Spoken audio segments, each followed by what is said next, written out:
Cool. Right. We don't have new families here, but as always, the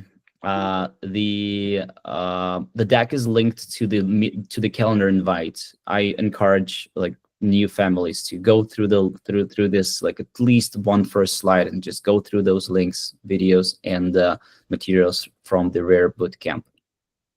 So today's agenda is pretty light. I have a couple of updates from my meetings earlier this week and last week. And we will just quickly look at the family registry. There's no changes there. And we will have Valerie talk and Hollie talk about their experience, which is the biggest part of it. So quick updates from my end. I had a couple of meetings with clinicians and researchers recently. So, and here are the outcomes. So Dr. Olaf Lagerlof, on a recent conference, the OGLIC Nation conference, I met a new clinician. His name is Dr. Olaf. It's a very rare opportunity, really, to have a new clinician who really understands what OGT is. So we want to make sure that we're in contact with him. I had a call, and he shared a couple of things. First of all, he's not just a clinician, he's a researcher, and he has 8 people working in his lab on OGT, which is good news for us. He's one of his ideas was to explore MRI to measure the levels of OGA and OGT in patients' brain. So he just had it as an idea, and we have a follow-up action item to just explore this idea, and I'll connect with him in a month from now and see where this goes. Basically, his idea is that, hey, we want to see at OGT levels of real patients, and just kind of understand if they're really decreased. So my question is, once we do this, what it shows us, because really putting our kids through MRI, it's not a joke. I mean, like, it's not easy. It's not even an MRI. It could be like it could be a PET CT. Like it's a pretty intense and radiology. So I just want to see what information will we get out of that. So as a follow-up, I'll meet with him and just hopefully share his thoughts. Another follow-up from this meeting. He knows Rick Haganier, who discovered SYNGAP, and he'll contact him to see like what learnings from SYNGAP treatments can we get for OGT-XLID. So hopefully I'll hear from Olaf about that. The next meeting was with Professor Billy NG. That's another connection from the conference, and turned out Professor Billy has a research lab in Hong Kong.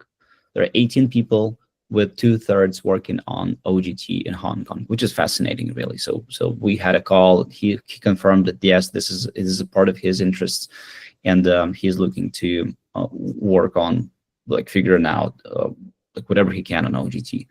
A couple of ideas that he gave, and he said that, Andre, for someone new in the field, it would be great to have a so-called resource sharing platform where new researchers, new labs could just easily request available cells, animals, maybe patient materials without long paperwork. Sometimes it just takes time, sometimes months, to get certain things to have them available for other researchers. So he could say, if you as a patient organization, if you could work on that would help not only us but other researchers who want to easily get in the field. Another thing, I asked him, hey, how to better understand what labs are working on, and I understand that there's a secrecy around that because research laboratories want to keep certain things to themselves before they publish it, and once they publish it, it's a general knowledge. Everyone knows about that. He said that, well, to better control research, you have to pay for it. Basically, if you have a fund, and if you offer like 100,000 for a fund, then you can understand what you're paying for and just basically be a like a solid partner to the research team who is doing that. Yeah, Josh, go ahead. So what I feel like these points 2 and 3 kind of go together in the sense that, like, if we are helping to fund the research, it makes this resource sharing and collaboration that much easier. But if we aren't in a position where it's being paid for, how willing are these people to kind of share this proprietary research with others, if not competitors? Is there kind of a, unless we're paying for all of it and amalgamating it, is that cooperation even feasible? Yeah, Josh, that's a very, very, very accurate question, really. So,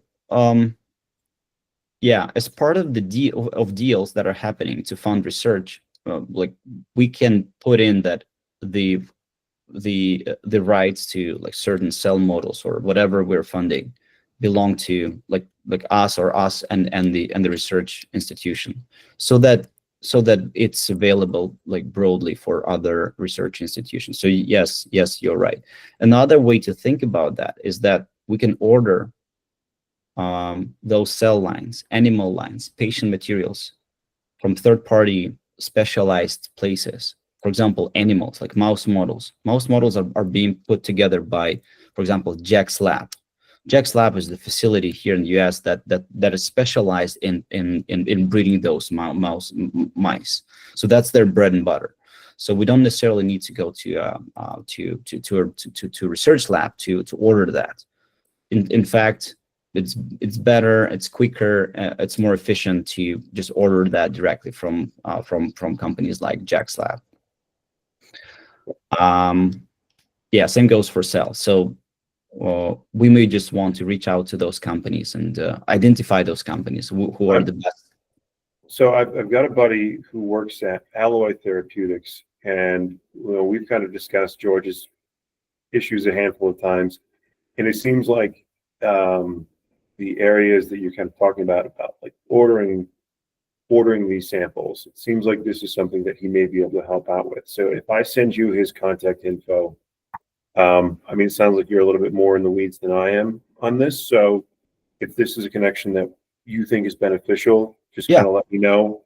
Definitely. And I'm happy to kind of reach out and totally. We don't say no to anything. So yeah, okay. Absolutely. Let's just figure out, especially if he's your somewhat like friend or like a or someone you know, we may have like a better connection there. So for sure, please send it my way. Yeah. Okay.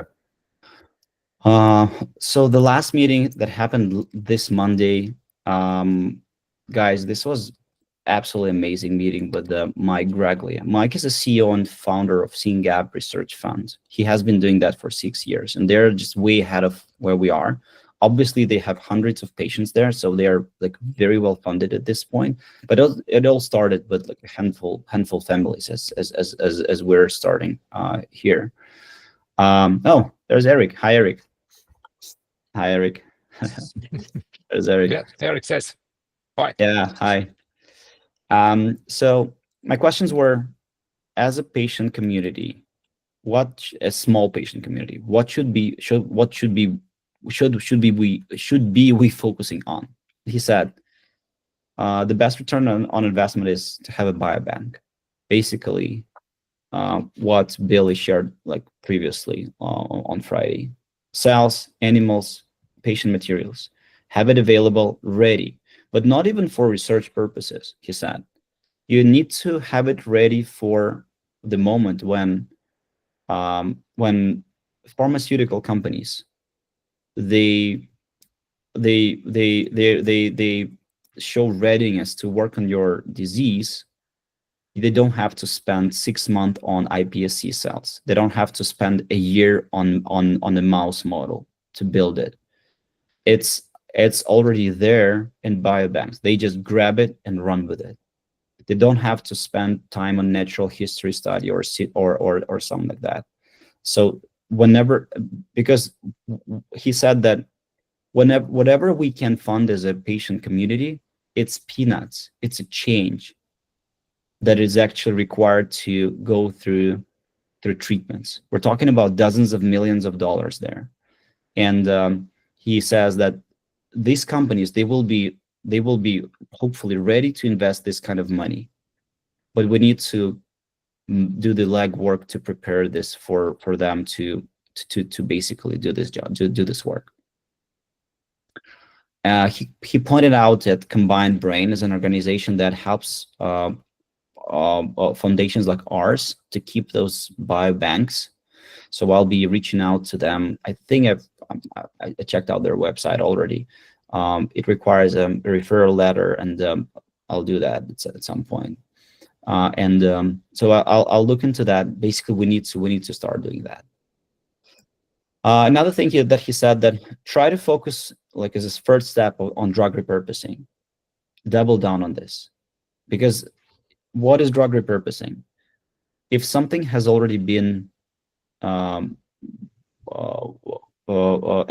by FDA, it means that you don't have to go through all of those hoops of approval. It just dramatically shortens the path to treatment for kids. If we are lucky to hit something, that is very, very important to do. So we need to double down on that, bring this to our kind of a scientific group, and just see what else can we do there, what is not done. We have an offer from Clement Cho that was criticized by our kind of a scientific group, but if there are seeds of like some sort of like hope or usability in this offer, then maybe we can just come back to it and review it again. Another thing that he said: find clinicians that will drive toward trials. It is very good that we are in touch with the research community. It's very important. And he says that keep on doing that. But when times come to talk about trials, we need to have very strong relationship with clinicians, because they will be the ones who are pushing the treatment through. He said that, like, just build those relationships, invest in those relationships.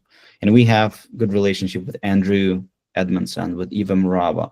Hopefully, we'll continue to work with all of. We have Dr. Tan from I don't remember, Massachusetts or something.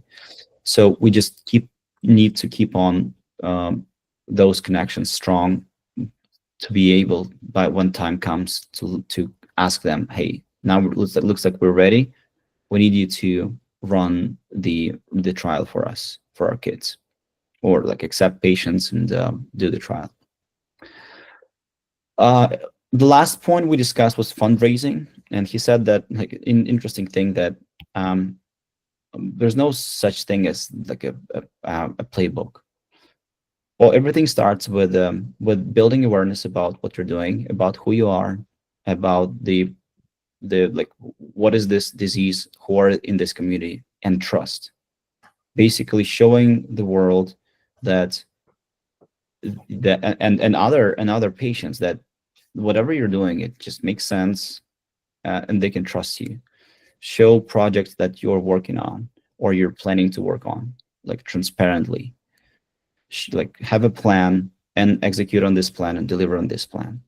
So basically being out there, being on social media, being accessible, being on website, being on podcasts, it's very important, because you never know that, someone has an uncle, like, who is a billionaire, who can fund all of a sudden everything that you're doing. And you just need to be out there, just ask for those money, but you have to be out, and you have to be available, and you have to be trustworthy.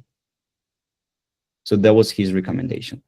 And this was after I said that, like, it's just 10 families of ours. It's not that much to start raising. And he said, like, well, yes, but then build awareness and build trust. Yeah, that was mainly it. Let me pause here if you have any questions or comments or any other reactions here.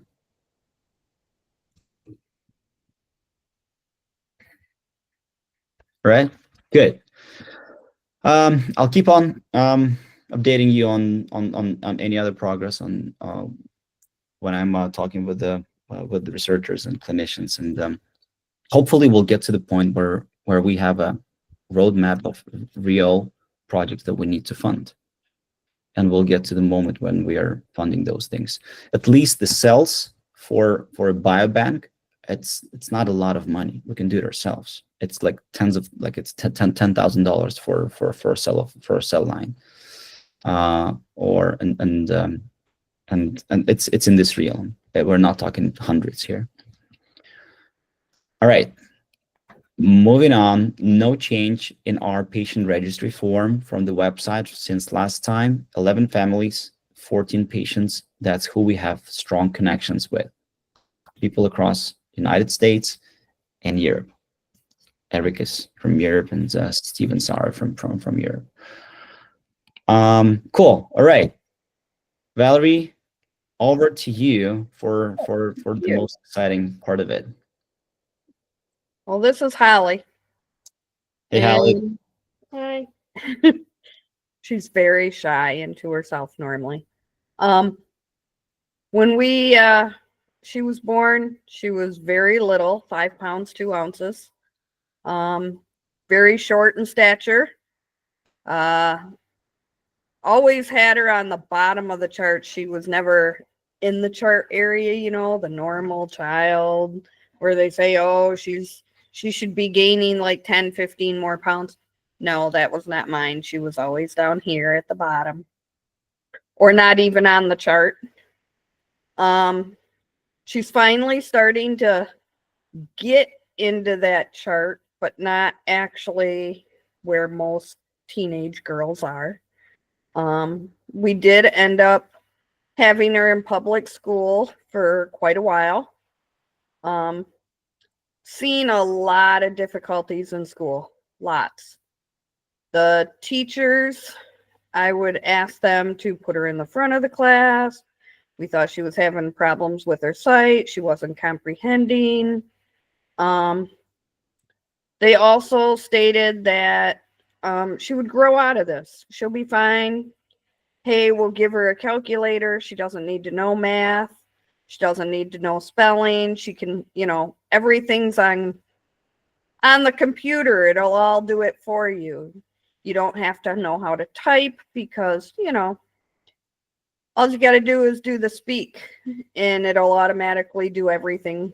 And I'm like, no, that's not what I want for my kid.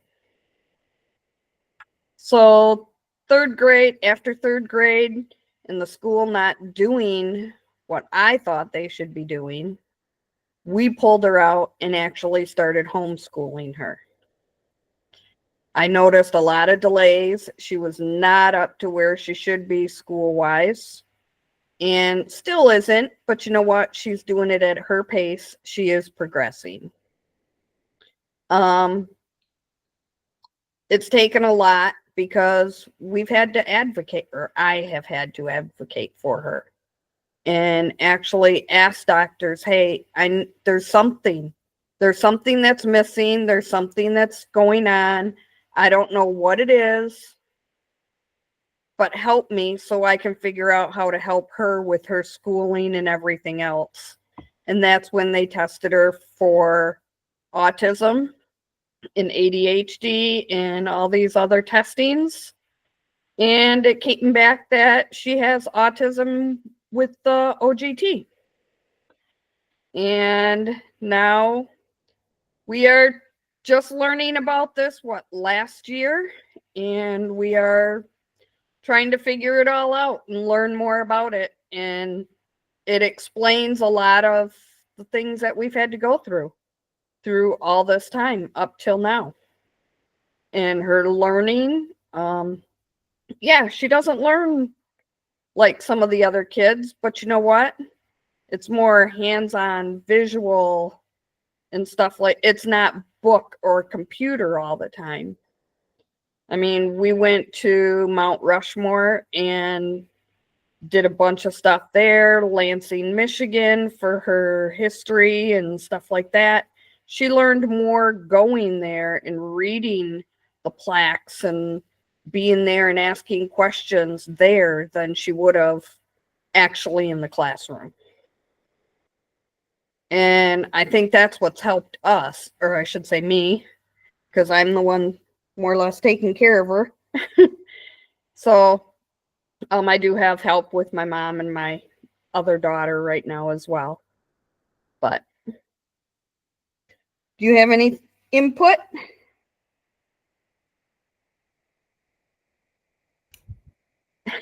Thanks, Valerie. Holly, which grade are you at right now?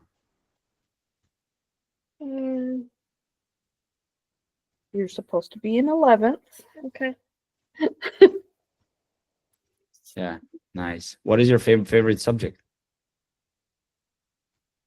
Probably art, like coloring and Nice. painting. She likes music too. Beautiful. Did you try to learn any musical instrument? Kinda, but doing the work with electric guitar. Oh, that's so cool. Electric guitar. What's the other one that you learned how to do all by yourself? A keyboard. The keyboard. Oh, that's amazing. That's beautiful. And Valerie, when Holly was at school, well, so like some of our kids are younger, and it's interesting how other kids are accepting kind of our kids at school. What is the dynamics of those relationships there? You mentioned that it was like up until 3rd grade until you pulled Holly out. Yeah, she had few friends, not very many. Got bullied 100 times. She got bullied a lot, which didn't help in school. That was another reason we removed her. Yeah, that's what I'm asking about, Holly, as well, because that's what we're afraid. Like I'm afraid of, for my daughter as well, because other kids cannot understand like certain kind of dynamics that are happening, Yeah, and they can be cruel.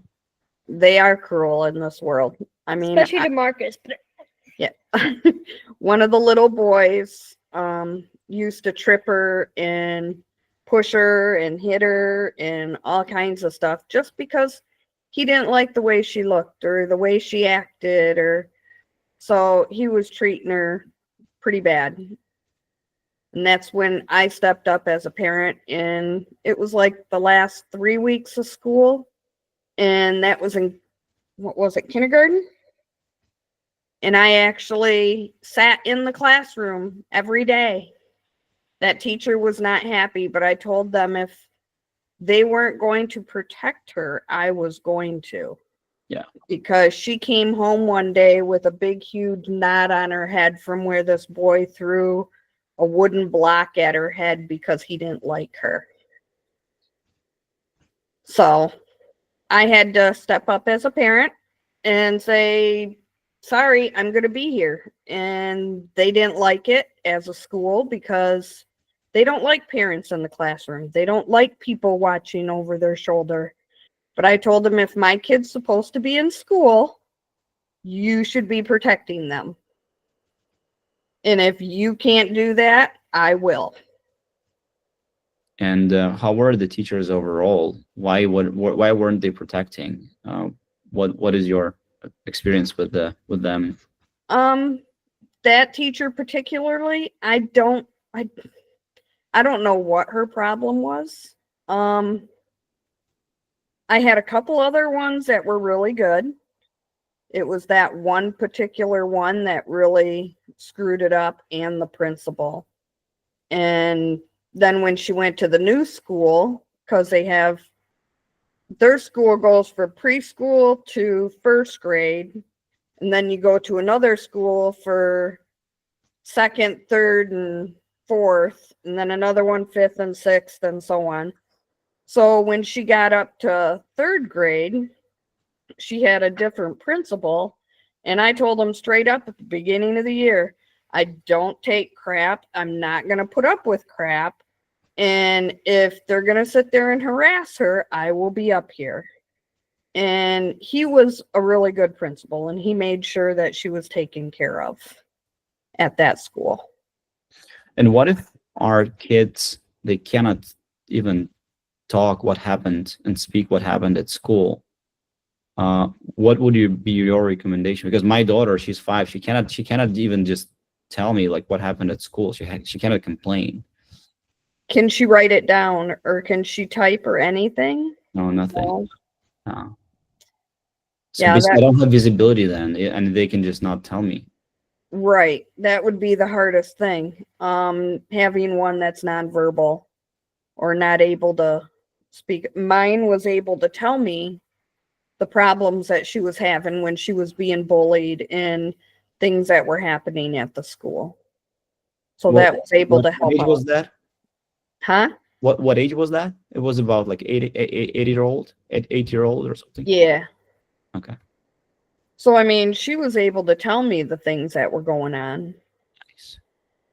I mean, she didn't talk right away, though, in preschool. She didn't. Preschool was what, age 4? And she wouldn't talk at all. She would just sit there.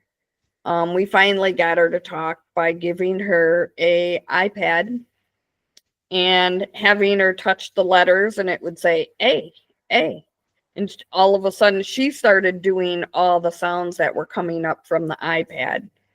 I mean, I don't really like technology that much, but it helped her when she was little to start speaking.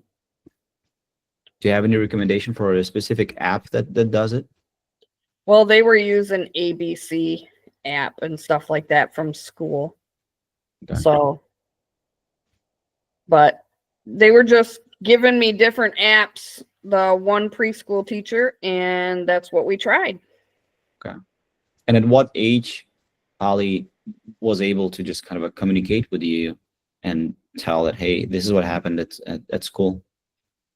Probably about 6 years old, 5, 6. See? Okay. And then she started telling us when the little kids were being mean to her. Yeah. Anyone else have questions? Because I can continue, but I also have a daughter, and she also have OGT, but It's hard. I guess I have a question. As you were going through the public school process, was special education ever an option, or was she in a kind of a quote unquote regular classroom? She was in the regular classroom with an IEP Okay. and with special education programs involved in it as well. Okay. All right. So, but they didn't always go according to the IEP plan that was put in place. And that's why I had to advocate a lot and get after them. I guess kind of what is they didn't follow the IEP mean from your experience? Well, I was telling them that I didn't want them to do the things that they were trying to pull in. And also I've had doctor notes about her sitting in specific spots in the classroom, and that was put into her IEP, and they did not go with that.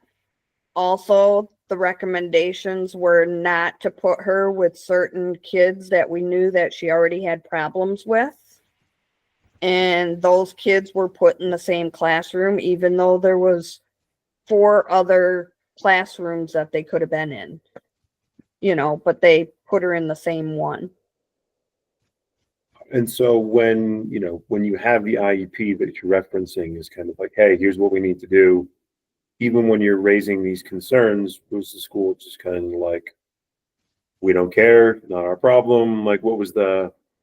And then I went to the principal, and then when the principal didn't do what I asked or what was told by doctors and etc., I went to the school board. I just continued until I just was done with the whole school system. I was like, okay, you guys don't really care here at this school, and I need better for my kid. So we pulled her out and I started homeschooling her.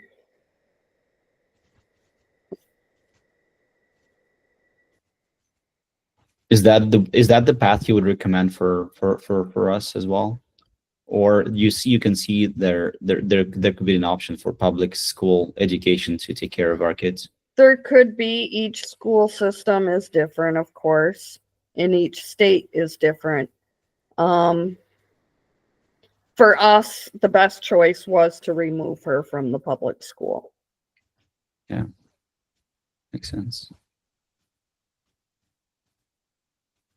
Ivor, do you have questions about this experience? No, yeah, experience, of course we have, but a little bit different because Eric has been always in the private school, and actually it has worked really well because he really likes to be in school. He really likes this social part of having the school, and of course his level is little bit different comparing with Hollie. Means that he doesn't speak, and all this school, let's say those lessons and everything is just they are talking and showing some pictograms and they are listening some stories and watching some videos. So it's not the regular school as it is in common sense. But what is good that for Eric, it fits really well with Eric, let's say, expectation, and he really likes to be in school. What is the school again? Has a lot of social with church and other friends in the neighborhood and stuff like that. It's just not school socialization now. Yeah, but actually, I believe it's also reason that Eric is not the autist, because we see he has his OGT, but he's not autist and he's really like to socialize with other people. Mm-hmm. Nice. Ivor, what is the school again? How do you? Is it you said that it's a private school or something else? It is a private school, and it's not, let's say. Yeah, if you say a school, then you think, let's say, regular school as we know, but it's not like it is, because here is very small classrooms, not classrooms, but the classes. That means that here is 3 to 4 people, and then is a teacher and a supportive person. So it's hard to say. Is it a school or daycare? But of course, it is let's say, formalized as a school, and they are learning every year something. But it's if you see the progress from Eric, then progress exists, but it is slow, very slow. Until what age is he allowed to go to the school? And now he's 16, and as we know right now, we have 3 more years to be in the school. What comes next? Don't ask.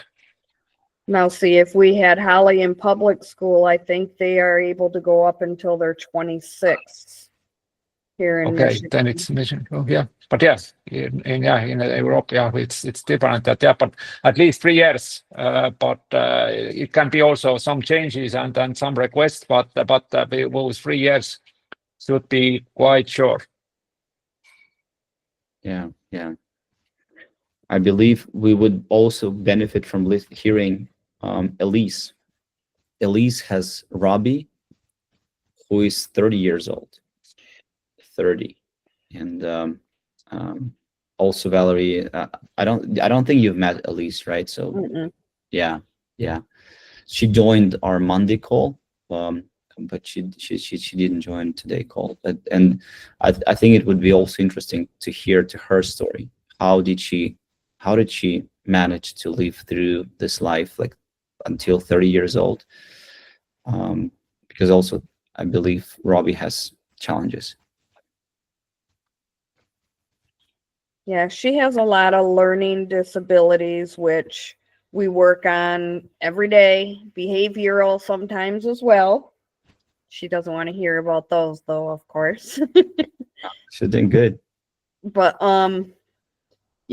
learning, we do it at her pace usually. But we are getting there. I mean, she's not at an 11th grade level, of course, but you know what? I look at it this way. Our children are all different.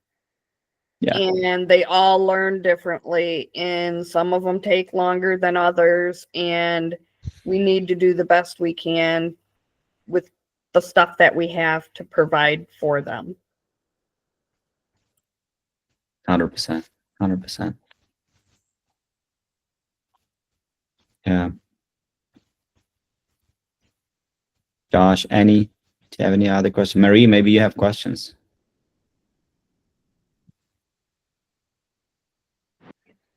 I don't have any questions. We are still, our little one is still so little that we haven't even hit needing to go to preschool quite yet.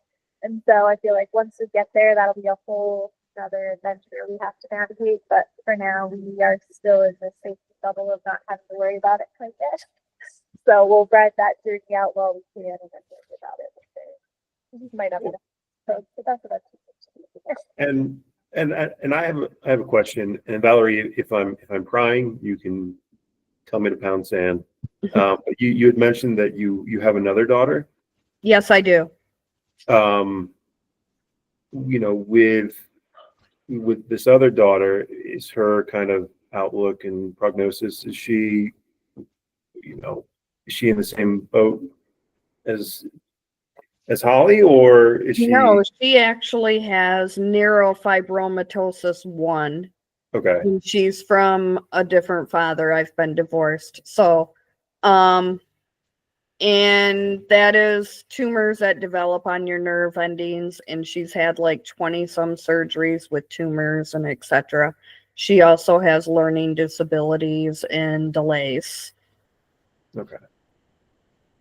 Which doesn't have OGT. But we did not test her for OGT. She said she would actually test if we needed to. Hallie's father does not want to do any testing. He's been in the military. He says the government has enough of his DNA and stuff like that. He is not going to test for anything. So. Yeah. Well, at least if you could test her, your other daughter, that would maybe also explain certain things. Yeah. Yeah. Yeah, she said she would do it. So. How old is she? She is 30. 30. Yep. Got it. Looks like she's living a normal life. She lives with you? Yeah, she lives with us as well. She has a job. She works about 24 hours a week. She doesn't do a full week. She has anxiety and depression and the neurofibromatosis. So those are things that she has dealt with. Got it. Yeah. All right. Sorry. Well, Actually, I was wondering, so I'm not a parent or someone related to someone with OGT-CDD. I'm a researcher in Professor Dan van Alden's lab in Denmark. And I have a different view on this, so to speak. But I was wondering, when you say learning difficulties, like how do you observe this specifically? With my oldest one and this one, they are not able to read as well. They are not able to count money as well. It takes a long time and going over it a couple times to make sure it's correct. There's other things that, you know, writing difficulties. Hollie, I don't know how she does it, but she holds her pencil in a weird way. They said, oh, get these little pencil grips, do this, do that. Those didn't work for her writing. So her writing was very, very sloppy at first. But when I took her out of school, that was one thing we practiced, you know, is take your time. Because school's all about rush, do this quick. And I said, you know what? If you take your time and do it correctly, that's all that matters. I don't care if it takes you 15 minutes for that one problem. And if you get it wrong, let's work on it together to fix it and figure out what was wrong. Not just say, okay, it's wrong. You got an X. Yeah. So basically, what you see is that it takes longer time to learn the same things that And then, is more natural to Yeah. other kids probably, or and there's times that you can go over, say, multiplication for a month, and then you try to move on to something else. And then all of a sudden she gets that other concept of, say, division, but then you go back to multiplication and add that in with it, and she's totally lost the multiplication. It's like, it's not there anymore. It was there, but it's not. So you got to keep going back and refresh. Yeah, so maybe also a memory aspect somehow. Right. Yeah. Okay. Thank you. Yep.